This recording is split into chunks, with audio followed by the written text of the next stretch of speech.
এদেশে মহিলাদের কাছে 10টা টাকা থাকে না ভিক্ষা দেওয়ার জন্য? আপনি দেনই নেই কখনো,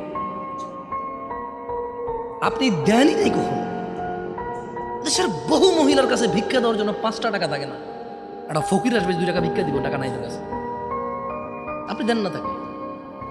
আর ওর বাপ মরে যাওয়ার আগে ইচ্ছা করে মেয়ে পেয়ে গেলে আরেক বেটার পোলা ভাগ পাবে, মেয়ের জামাই আর নাতিরে তো ভোগ করবে, এই ভয়ে বেঁচে থাকতে ছেলেদের নামে সব জমি লিখে দিয়ে গেছে।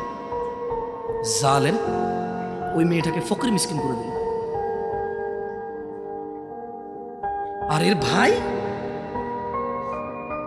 জমি যতক্ষণ আছে এটা ডাইকা ডাইকা খাওয়াবে, মাসে 2 মাসে ঈদে সান্দে জামা কাপড় সেমাই চিনি এগুলো দিতে থাকবে। কেন? জমি দিবে জন্য। এখন ওই বোন চিন্তা করে, আরে যদি আমি সম্পদ নিয়ে আসি, যা একে তো সে ডাবল পাইলো, আমি অর্ধেক পাইলাম, একটুকু যদি নিয়ে আসি, ছেলে মেয়ে স্বামী নিজের দরকারে বলে যে অংশ আনলে ধ্বংস হয়। তুই অংশ নিয়ে ধ্বংস হস না, ওই অংশ নিয়ে ধ্বংস হবে কেন রে?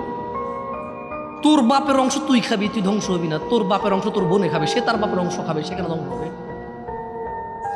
তোকে যা আল্লাহ নির্ধারণ করে দিয়েছে, নির্ধারক আল্লাহ, এখানে তোর অধিকার রেখেছে আল্লাহ, ওই মেয়ের জন্য অধিকার রেখেছে আল্লাহ।